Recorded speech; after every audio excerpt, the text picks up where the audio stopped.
Asante. Karibuni watazamaji na wasikilizaji wapenzi popote mahali mlipo katika kona zote za ulimwengu. Nawakaribisha vizuri sana katika kipindi hiki katika runinga hii Yesu Ndio Njia, tukiwaleteni mada nzuri sana ambayo kichwa kinasema jinsi uongo wa Uislamu umewekwa wazi, eti dini ya manabii na mitume ni dini ya Kiislamu. Wananiita Ishmael Juma, jamaa la mtahani, ndio jina langu. Sasa leo, kabla sijaenda kwa kina mtazamaji, nataka kukuwekea kwanza vidokezo mwanzo.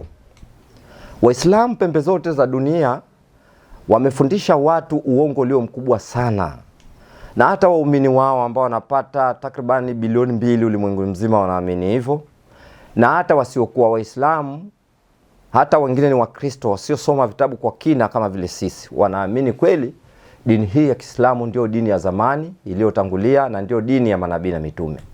Sasa leo mimi nimekuja kimasomaso na kuweka vitu wazi, dunia yote ijue uongo mkubwa wa Kiislamu, ya kwamba kweli dini hii ya Kiislamu ndio dini ya manabii na mitume.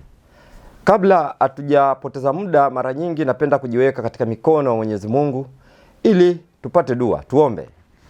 Katika jina la Yesu, Mungu mkuu mwenye uwezo, mwenye kutukirimia hekima na Roho yako Mtakatifu, hebu tuongoze, tufukue buku na kuchambua buku ili dunia yote ijue ya kwamba Kristo ndio Bwana na Mwokozi wa ulimwengu. Uongo huu ambao Uislamu wameweka ulimwengu na kupotosha watu takriban bilioni 2 kwa kuwadanganya dini hii ndio ya manabii na mitume, na pia ndio dini ya zamani ambayo Ukristo ni ajuzi tu, ambayo ilianzishwa na Paulo. Uongo huu tunakataa na kukemea katika jina la Yesu. Hebu tuongoze wewe mwenyekiti, tusinene yetu, tunene yaliyotoka kwako, na dunia nzima itambue ya kwamba uongo ni mbaya na uongo ni kazi ya shetani, na wacha mapenzi yako yatendeke. Katika jina la Yesu tumeomba na kuamini, amen. Bila chuki na bila fitna, Waislamu pia ni dini na wana uhuru ya kusema vile watakavyo. Ukristo pia ni dini, na dini zingine siokuwa za Kristo kama dini za Kiyahudi pia nazo ni dini, na kila mtu anaruhusiwa bila kusema chochote atakavyo. Lakini je, vitabu navyo vyasemaje? Leo ndio tunataka kujua kweli Uislamu ndio ndio dini ya manabii na mitume kama Waislamu wanavyosema? Na Uislamu na pia wakisema hivyo, wao kuna aya ambayo nao wanajitetea nazo, na si kwa Qur'ani tu, hata katika Biblia wanatoa aya.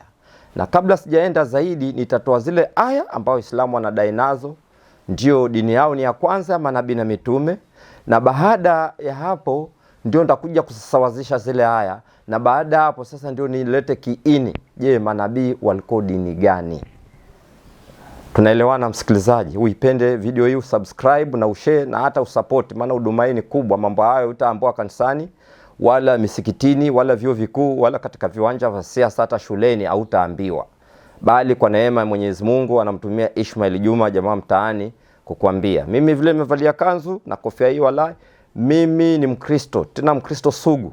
Navaa hivi tu kama sare ya kuonyesha ulimwengu kule lukaga Muislamu, na nikaitaliki dini hiyo na siipende wala hata sina habari nazo kabisa. Mimi ni Mkristo, nimeokoka, Yesu ni Bwana. Karibuni.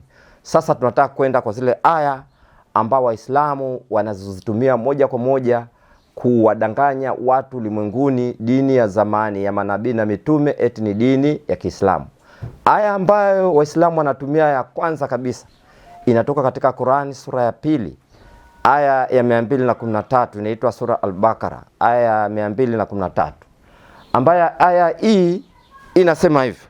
Sikiza, inasema hivyo: watu wote walikuwa wa dini moja ya haki aliyokuja nayo Nabii Adam, kisha wakaitilafiana, basi Mwenyezi Mungu akawaleta manabii watoao habari njema na maonyo, na pamoja nao akawateremshia vitabu vilivyoshikamana na haki, ili vihukumu baina ya watu katika yale waliohitilafiana.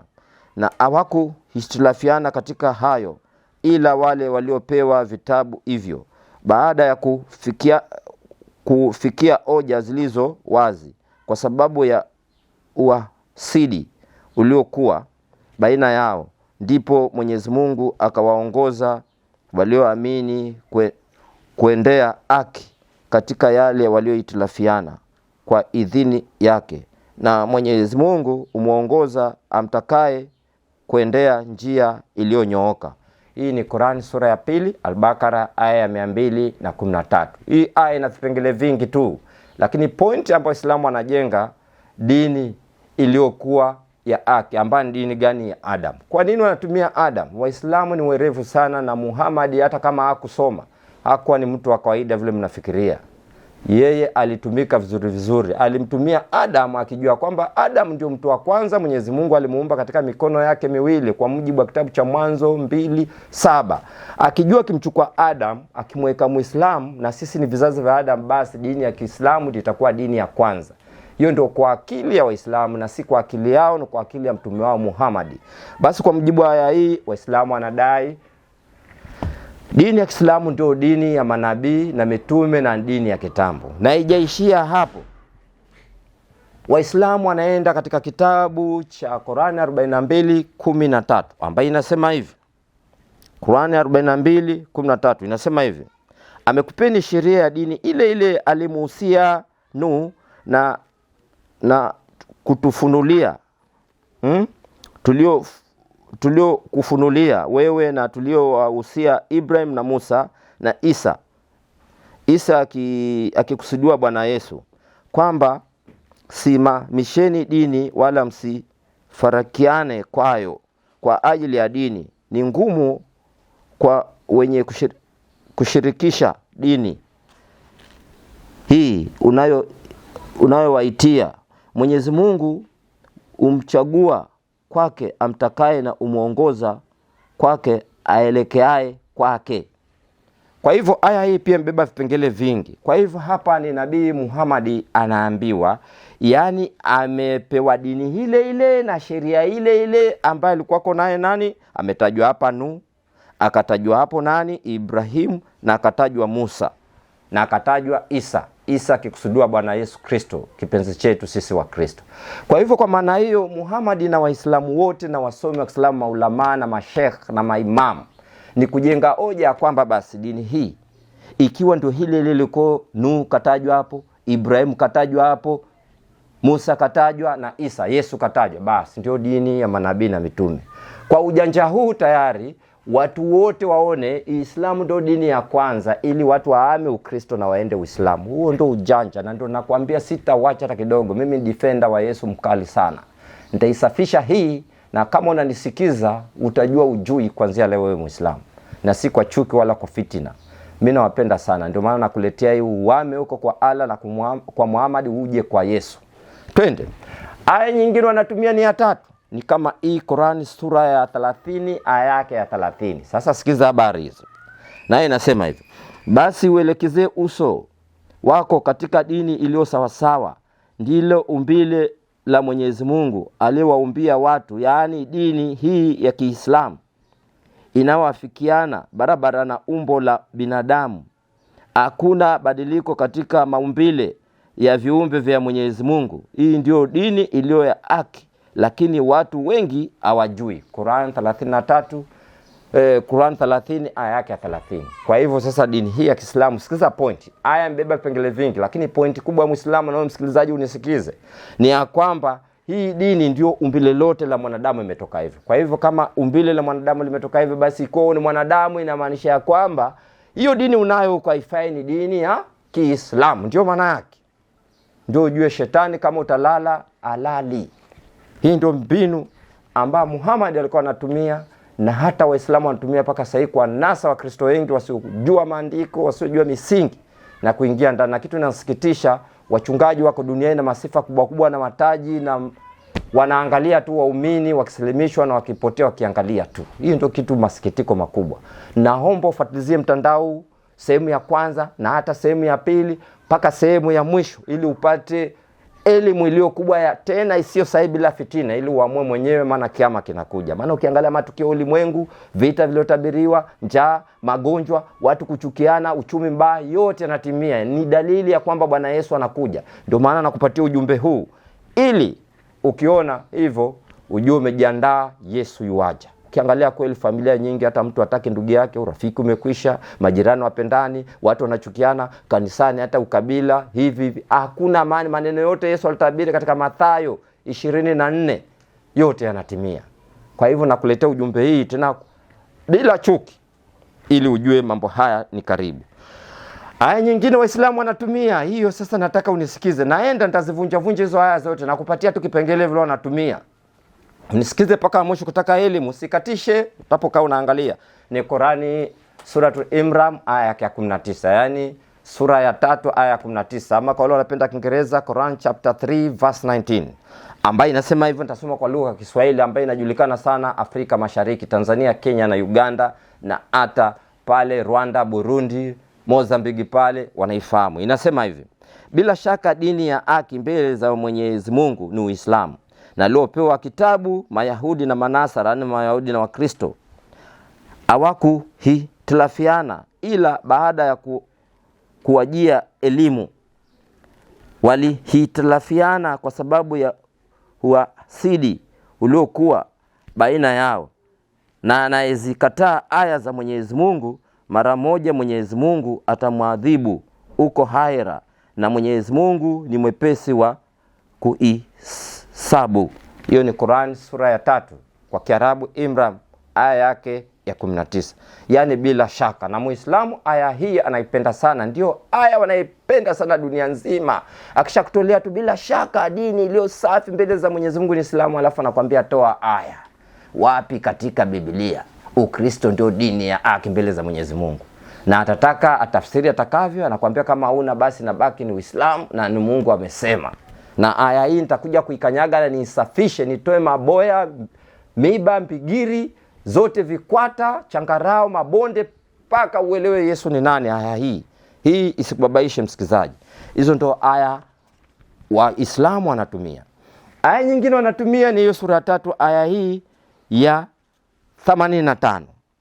Quran chapter 3 verse 85 inasema hivi: na atakayetaka dini isiyokuwa ya Kiislamu basi haitakubaliwa kwake, naye haira atakuwa katika wenye hasara kubwa kabisa.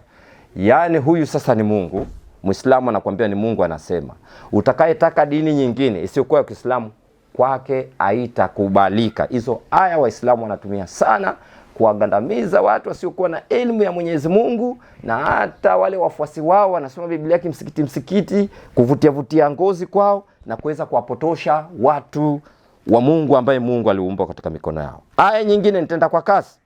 Aya nyingine ambayo wanaitumia ni kama hii ifuatayo hii. Qur'an 40:40 inasema hivi: afanyaye ubaya atalipwa ila sawa na huo uovu wake, na afanyaye wema akiwa mwanamume au mwanamke naye ni Muislamu, basi hao wataingia peponi, waruzukiwe umo bila hesabu. Sasa unaona vile anakuambia aya hii beba vipengele vingi, lakini point ya kwamba afanyaye ubaya atalipwa uovu wake, lakini atakayefanya wema, awe ni Muislamu wa kiume ama Muislamu wa kike, wataingia peponi. Kwa hivyo sasa unaona Muislamu wa kiume, Muislamu wa kike, hajatajwa Mkristo, hajatajwa Myahudi, sijui dini gani. Kwa hivyo hii ndio dini ya Mungu ya kweli. Ukristo si dini, ilianzishwa na Paulo Antiokia katika kitabu cha Kutoka, ile kitabu cha Matendo 11:26. Hiyo ndio kasumba ya Waislamu vile wanaendeleza ulimwenguni. Nilipokuwa Muislamu hata mimi natumia vigezo hivyo kuwasilimisha watu wasiokuwa na hatia. Naenda kwa kasi. Aya nyingine ambayo inababaisha Wakristo ni kama hii ifuatayo. Gani? Hichi ni kitabu sasa Biblia. Nimekuambia Waislamu ni wajanja. Anatumia Biblia yako mwenyewe, alafu anatumia pia Qur'an ili kukukamata vizuri. Maana amejua Wakristo wengi kanisani tu, mimi nimeokoka, Yesu ni Bwana, tucheze ndombolo, tucheze nini, tuimbe, tumeokoka, tutoe sadaka, basi.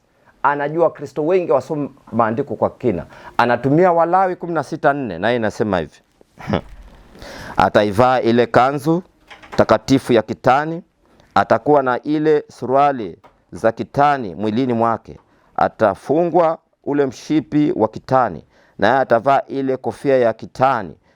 Hayo ndio mavazi matakatifu, naye ataoga mwili wake majini na kuyavaa. Unaona sasa, Anakuambia mavazi za manabii kwako ni kanzu na kofia ya kitani, ndio mavazi takatifu. Natakwambia hivi Mkristo, nisikize kwa makini. Nyinyi kwanza mnavaa marinda, magauni, masuti, hizo nguo za makafiri za wazungu. Lakini kanzu ndio mavazi matakatifu ya manabii, na ndio naona Waislamu wote dunia nzima wanavaa kanzu. Na kweli ukiangalia kwa macho ya juju, hauna mizizi ya maandiko, hauna misingi, hauna Yesu wa kweli. My friend, utachanganyikiwa. Kweli utaona Waislamu wote wanavaa kanzu. Ukiangalia hata Yesu mwenyewe kanavaa kanzu. Manabii wanavaa kanzu. Na kweli unaona Waislamu wana kanzu na kofia kama hii. Tayari na kanzu hii nimevaa. Kwambia ndio mavazi ya manabii, kwa hivyo ndio dini ya haki iliko kitambo, ama Ukristo ni upagani, vitu kama hivyo atakwambia hivyo. Nitaenda kwa haraka. Alafu akishakusomea hivyo, anakuja pia anakusomea pia kitabu hiki ambayo ni kitabu pia cha Qur'an sura ya 12. Hii inazungumzia pia hivyo hivyo kanzu. Qur'ani 12 aya yake ya 17, 18. Nitaisoma kwa haraka maana nikiwa nafundisha Uislamu na lazima niwe makini sana. Ushahidi kwa andiko, maana hapa hakuna kubahatisha. Waislamu ni kichwa ngumu, Uislamu ni wapinzani na wanajulikana dunia nzima. Sijui ni kwa sababu Muhammad alisilimisha shetani akajiunga nao ndio maana wasikii. Ndio maana nikifundisha Uislamu niko makini, naenda aya kwa aya ili wasisema ni maneno yangu naongea kwa nafsi ama nina chuki. Hapana, mimi ni roho safi hapa darasani nakupa ukweli, uamini mwenyewe. Siku ya kiyama udili na Mungu wako, mimi nishanawa mikono bila chuki, bila fitina, bila matusi, bila kupigana. Nilikwambia matusi na vita na uwaji ni kazi ya shetani. Ukiona dini yote dunia nzima inafundisha wafuasi wake hivyo, ama hizo tabia, ni kazi ya shetani na waendi popote. Maana hiyo Mungu alikataa. Maana Mungu anataka kwanza tupendane, kwanza tutoe elimu kwa wengine, alafu ile elimu watu waje wenyewe, vitu kama hivyo. So tunasoma hii kitabu Qur'ani suratul Yusuf, hii ni ya 12 aya 17 na 19. Inasema hivi: wakasema, ewe baba yetu, hakika tulikwenda kushikamana mbio na tukamwacha Yusufu penye vyombo vyetu, basi mbwa mwitu akamla. Lakini wewe hutatuamini kwa aya tunayokuambia, ingawa tunasema kweli. Na wakaleta juu ya kanzu yake ya damu ya uongo. Baba yao akasema, alipoiona ile kanzu haikuchanika, walisahau kuichanachana. Bali nafsi zenu zimekuzunishieni jambo kumfanyia mwenzenu. Basi mumekwisha kufanya, mumemuua kusudi. Basi langu mimi ni subira njema, na Mwenyezi Mungu ndiye amwombeaye msaada kwa aya mnayoyasema. Hii ni habari ya Yusufu ambaye hata ukisoma katika kitabu cha Mwanzo, aya ni maneno ya Nabii Muhammad, mjanja na ni mwerevu. Anaiga katika kitabu cha Mwanzo. Story ya Yusufu watu wengi wanajua sana. Mwanzo ile 37, vile wa ndugu zake Yusufu walivyomuuza, wakamuuza Misri kwa Wamidiani na Waishmaelia. Ukisoma kitabu cha Mwanzo kwa haraka, wale wasoma Biblia watanielewa. Mwanzo 37, kusoma ile yake 26, 28 mpaka 36 utaona habari hizo. Ndio Muhammad kaiba pale kaweka hapa. Lakini pointi kubwa hapa pia ni kanzu. Kama vile pale katika Walawi 16:4 tumesoma habari za kanzu, pia hapa inazungumzia Yusufu alikuwa na kanzu. Kwa hivyo yule Haruni, Musa na huyu Yusufu wote walikuwa Waislamu. Pointi hapa kwa sababu ya kanzu. Wa Kristo amvai kanzu. Utaposikia hivyo Mkristo na kuambia utachanganyikiwa, utaona kweli dini yako haifai. Ingine inayofuata ni hivi. Aya hii wanatumia Biblia sasa.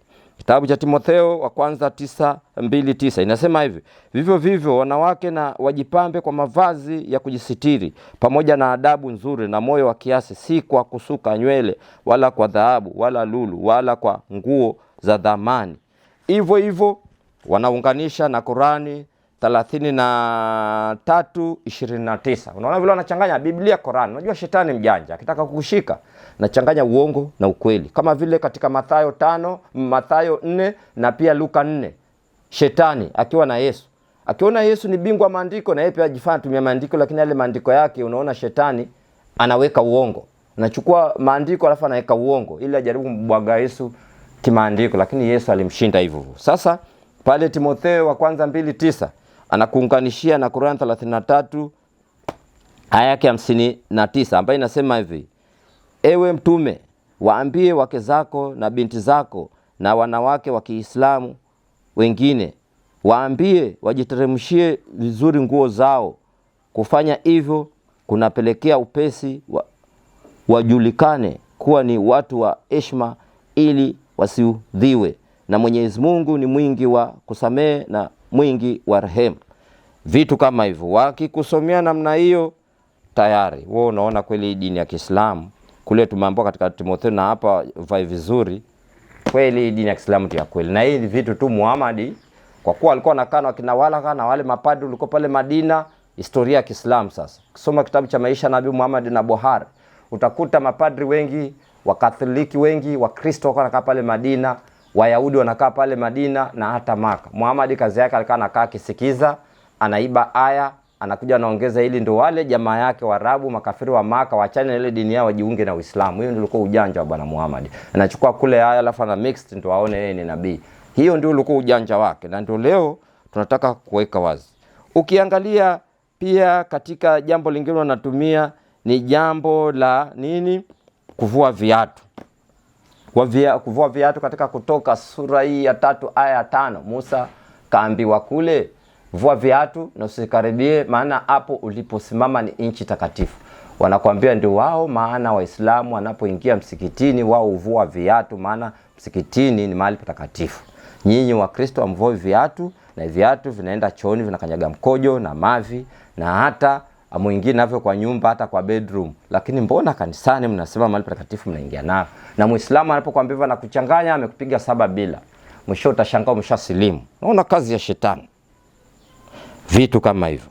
Sasa ushaona. Jambo lingine ambalo linawatia Wakristo mambo ni huku kutawadha. Ukiangalia kitabu cha Kutoka sura hii ya 30 aya yake ya 18-19, jamii ya makuhani, yani jamii Aruni na watoto wake ndio walikuwa wamewekewa kazi ya ukuhani. Walikuwa kabla, unajua ile hekalu wa kitabu ilikuwa ina sehemu 3 kama Mkristo na mtaalam. Sasa hapo naelezea kitaalam, yani ndio mjue kweli mimi naongea kitaalam. Ile kanisa ilikuwa, ile sehemu ya kukutania ilikuwa na sehemu 3. Patakatifu mno ama patakatifu, alafu sehemu nyingine patakatifu tu. Alafu ilikuwa kuna sehemu ya 3.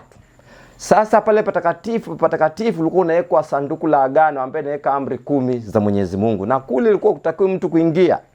Kule ilikuwa ni kuhani mkuu Haruni, huyo anaingia mara moja tu kwa mwaka, kubeba dhambi za watu wote mpaka makuhani wengine, na bebe hata dhambi zake. Na pale ulikuwa kunaingia unafungwa kamba kwenye mguu na kuna kengele wakati unavuka unafanya ile huduma takatifu. Kengele inalia, watu wanajua bado uko hai. Mahali pako patakatifu sana, ukiingia huko kama mwenye dhambi wafa. Sasa ile sehemu ilikuwako wewe kabla hujaingia kule sehemu ya kwanza mpaka uoshe miguu. Sasa Waislamu wanachukua hii sehemu kama hiyo nimesema Kutoka ngapi? 30 aya 18-19, wanakuunganishia na kitabu cha Yohana 13 aya ya 5 na ya 10, mahali Yesu na wanafunzi wake walitawadha miguu. Anakuambia hii ndio dini ya manabii na mitume, maana hata sisi Waislamu pia tunatawadha. Hata ukisoma Qur'an sura Al-Maida aya yake ya 6, pia unaambiwa kabla hujaingia msikitini wanashika kwa lugha ya Kiarabu inaitwa udhu, yani ile kutawadha, ambayo inasema hivi: enyi mliamini, mnaposimama ili mkasali, basi osheni nyuso zenu na mikono yenu mpaka vifundoni na mpaka vichwa vyenu, na osheni miguu yenu mpaka vifundoni, na mkiwa na janaba basi ogeni, na mkiwa wagonjwa au mmo safarini, au mmoja wenu ametoka chooni au ameingiliana na wanawake na hakupata maji, basi kusudieni tayamuni udongo, yani udongo mchanga ulio safi, na kupaka nyuso zenu na mikono yenu. Apendi Mwenyezi Mungu kukutieni katika taabu, basi nataka kukutakaseni na kukutimiza neema yake juu yenu, ili mpate kushukuru. Sasa nakwambia, unaona hapa, osha miguu, osha uso, osha vitu kama hivyo. Inaitwa nini? Udhu. Osha uso mara 3, sukutua mdomo mara 3, mikono, miguu, alafu naingia msikitini unaswali. Anakuambia basi ile ya kina Haruni na ile ya kina Musa yote ni moja, ndio dini ya manabii na mitume. Naenda mbio mbio tu. Alafu nyingine anakupiga laza ni Luka 4:16. Hapa ni Yesu akaenda Nazareti, hapo alipolelewa, na kama ilivyokuwa desturi yake siku ya Sabato Yesu akaingia katika sinagogi. Katika kamusi ya Biblia neno sinagogi ni msikiti wa Kiyahudi. Hapo Muislamu hata kutajia msikiti wa Kiyahudi, anakuambia tu msikiti. Nakwambia kama Yesu aliingia msikitini na ndio kiongozi wenu. Akikuchanganyia na Mathayo 11 ile 29. Yesu asema jifundisheni kwangu, mjitie nira yangu, mzigo wangu ni mwepesi na nira yangu ni laini. Yesu anakuambia sasa, ikuwa kiongozi wako ameingia msikitini, anajisema jifundishe kwake, na yeye aliingia msikitini, basi hata Yesu na mitume wake wote walikuwa ni Waislamu. Akikuchanganyia na sura ya 3 aya yake ya 52, wakati Yesu alikuwa anasema ni nani atanisaidia kutangaza dini ya Mwenyezi Mungu, hiyo naongea Qur'ani sura ya 3 aya yake ya 52, utaona hata wafuasi wake wakasema pia ni sisi tutakusaidia. Kwa hivyo inamaanisha Yesu na mitume wake wale 12 na wale wengine 70. Najua watu wengi hawajajua Yesu alikuwa na mitume 12 mwanzo katika Mathayo 10 aya yake ya 2 na ya 4, na baada ya hapo akawachagua wengine 70 katika Luka 10 aya yake ya 1 na ya 2, na baada ya Yesu kupaa mbinguni waliongezeka 120 kwa mujibu wa kitabu cha Matendo 1:15-20. Kama una elimu nishakupa. Basi Muislamu anasema hao wote pamoja na Yesu walikuwa ni Waislamu. Utaposikia hivyo unapigwa 7 bila. Alafu anachukua Kumbukumbu la Torati 12 aya yake ile ya 5 na ya 6, ambaye inasema hivi: elekezeni nyuso mahali Mwenyezi Mungu amechagua. Alafu anakuunganishia na Qur'an sura ya 2 Bakara aya 144, ambao Waislamu wote ulimwenguni wanaambiwa nyuso zao zielekee Maka, msikiti mkubwa inajulikana kama Masjid Al-Haram, na ukiangalia misikiti zote kibla imeface kule Middle East. Sasa pamoja na hii Torati 12 aya yake ya 5 na 6, Mwenyezi Mungu anasema elekezeni nyuso zenu mahali nitapochagua. Basi anakuambia Mungu alichagua Maka. Na hivyo Waislamu wamepata sifa kubwa sana kwa kuwapotosha watu kwa dili hizi. Alafu aya nyingine haraka tu 48:29 ambayo inazungumzia kuhusu kusujudu. Waislamu ibada zao nyingi, nimekuwa Muislamu na wewe kama hujajua, Waislamu mara nyingi ni mabingwa wa kitu kinaitwa kusujudu. Kusujudu ni nini? Kusujudu maana yake wakati unaswali, yani unamuomba Mwenyezi Mungu, unaenda chini kiuso mpaka kipaji hichi kinagusa chini. Na kitu Waislamu wanasahau ni ya kwamba uweze enda hivyo kabla hujagusa goti chini. Sasa Waislamu kwa misingi hiyo, hata vile Yesu katika Mathayo 4:10 anamwambia shetani imeandikwa msujudie Bwana Mungu wake, anakuambia basi kama Yesu akana sujudu na wao na sujudu, basi hiyo ndio dini ya kweli. Waislamu hawajaacha hivyo.